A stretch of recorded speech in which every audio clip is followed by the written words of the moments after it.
in this video, I'm going to give you my top 10 mental hacks for when you're interviewing, but also, a couple of tricks to maybe get you more motivated to interview and to prepare for your upcoming events. And the first one I'd like to talk about here would be the 2-second rule. So the 2-second rule basically means that you should, before answering any question or any follow-up question during a job interview, you should pause for at least 2 seconds. And there are plenty of benefits to this approach. Most obvious of them is that some of you have a tendency to interrupt the interviewer. So by introducing this 2-second delay to answer any question, you will be far less likely to interrupt your interview. But there's plenty of other benefits as well.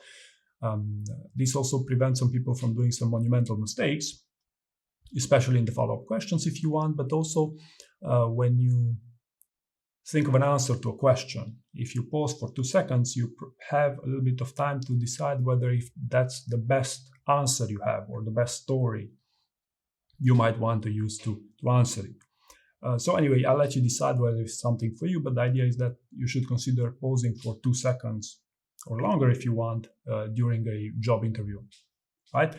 The second trick I want to talk about here, it's the 5-second rule, and this is not me who came up with this one. It's a well-known rule, actually. There's a book, I believe, that's been written on this topic, and this refers to motivating yourself to, for example, prepare for a job interview. So if you don't feel like you want to prepare your elevator pitch, for instance, what you can do here is the following mental hack. You count from 5 to 1. 5, 4, 3, 2, 1, and then go. Right?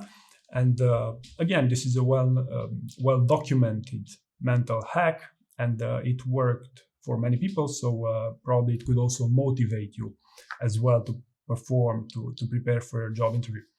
The third mental hack I want to talk about here is the positivity trick, which the problem that it's trying to solve is that many people are being overly pessimistic during a job interview, or even older candidates have a tendency to do this more often.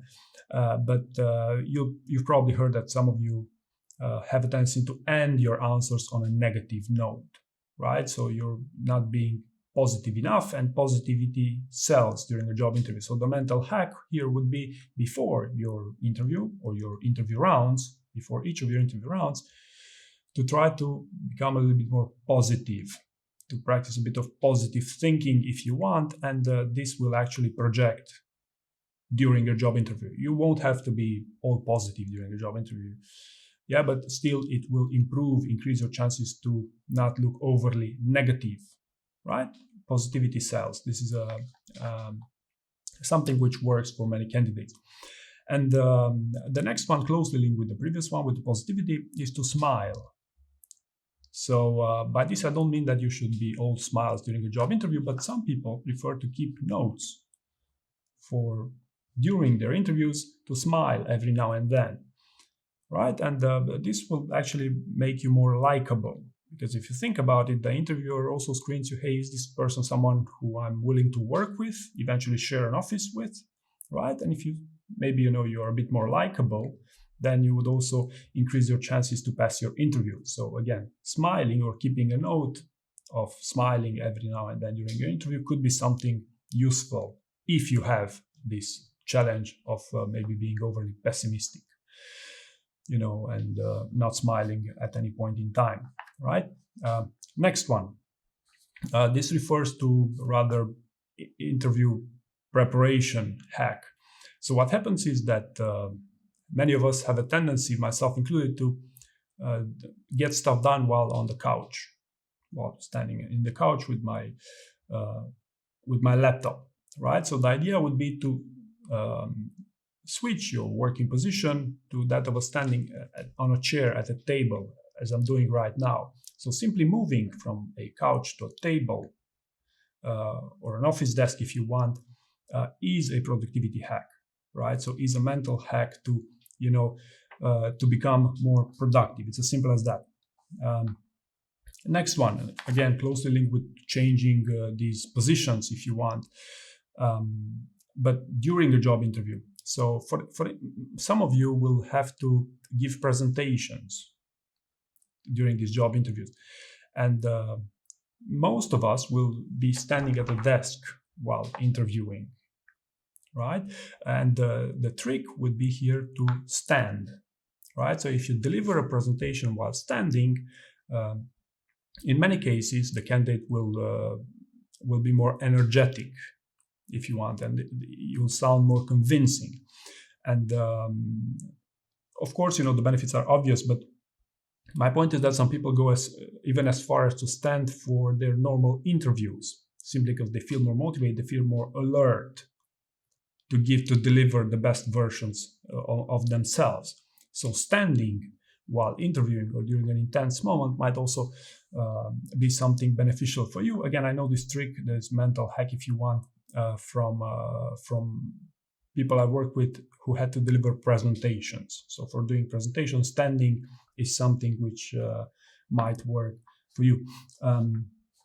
Next one, this mental hack refers to that moment of when you're getting stuck during a job interview. So what happens, you're interviewing with a high-performing company, the best way to screen candidates is to try your best to get them stuck somehow, right?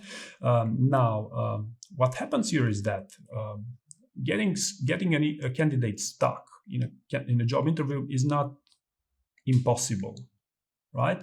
The problem the candidate faces then after they get stuck, or after you get stuck, I should say, is that you are not coming back on track, right? So you remain stuck. You're remaining with that negative event for the rest of the interview, and this negatively affects your performance throughout your interview. So the idea here, the mental hack, would be to prepare for that moment of when or if you're getting stuck, to remember to get back on track. So if you don't have an answer to an interview question, or if you give the wrong answer to that interview question, okay, yes, you've made a mistake. You maybe give yourself 5 seconds during an interview, let me catch up my breath, or I don't know, and then you move on. But the idea is, the mental hack is to prepare for such events, to know, hey, yes, this might happen, and I should know that I should move on from this. Because if you don't prepare, then you're more likely to remain stuck during the remainder of that job interview. So again, this is something you might want to consider. Next one refers to the preparing a job interview. How to become a little bit more productive, if you want. And the idea is to be time-bound, to set time-bound goals, right? So the most classic example, if you want, I wanted to give here is you give yourself 10 minutes to come up with a weakness story, or come up with your elevator pitch, or to revise it. But the idea is you bound yourself, you put a deadline of few minutes if you want to achieve a goal. And this approach of goal setting and being time bound to prepare a job interview, I found it's something extremely useful to successful outcomes. This is one of the key ingredients if you want to build your story bank, which is might be a lengthy process. So time-bound, give yourself some time, put a deadline on that, right? So the key is you put a deadline and a goal. This is a mental hack to achieve stuff. This is, when compared to not being time-bound or not putting yourself a goal, you might get discouraged by not being outcome-driven and time-bound. So this is why I call this a mental hack as well. And again, this is stuff that I know works for some people, not for everyone, but the reason why I'm saying is that I know it works. At least for me, this one is particularly efficient. Next one, still on the interview prep, and this is a big one, and for people who want to do this professionally, if you want, the hack to prepare an interview professionally is recurrence. So unless you do this recurrently, you have no chance to be successful with interview prep, right? Whether interview prep correlates with interview success in your case, that I won't get into this for the purpose of this video, but recurrence is something that is key to achieving mastery, interview mastery, if that's your goal. But to make a quick parallel here, if you look at famous painters throughout history, they've created thousands of paintings or of artworks. Not all of them were successful, but this recurrence made them, is the key ingredient that made them to be successful. And by the way, some of them only became successful post-mortem, right? So I won't make a parallel with a job interview, but so you should know that the recurrence is an essential factor for success. So unless you think recurrently, you wouldn't say that, hey, I must come up every day to build my story bank. Is this the ingredient for success? You won't say that from the beginning, but the more you do it, the more you realize that unless you do it every day or every 3 days, if you want, your chances significantly diminish to achieve your outcomes, right? So recurrence is a mental hack preparing a job interview, and I believe a very successful one. And finally, another mental hack here, regardless of whether you're prepping an interview or interviewing, is to reward yourself. Okay, so think how you're gonna reward yourself and celebrate your successes. Right, so if I find this also something super motivating for reaching significant milestones. And after reaching significant milestones, celebrating them will get you even more motivated and even more pumped to achieve even greater goals. So reward yourself and celebrate your successes would be, I believe it's number 10. I hope you found this useful for your own interview prep. Thank you very much for watching.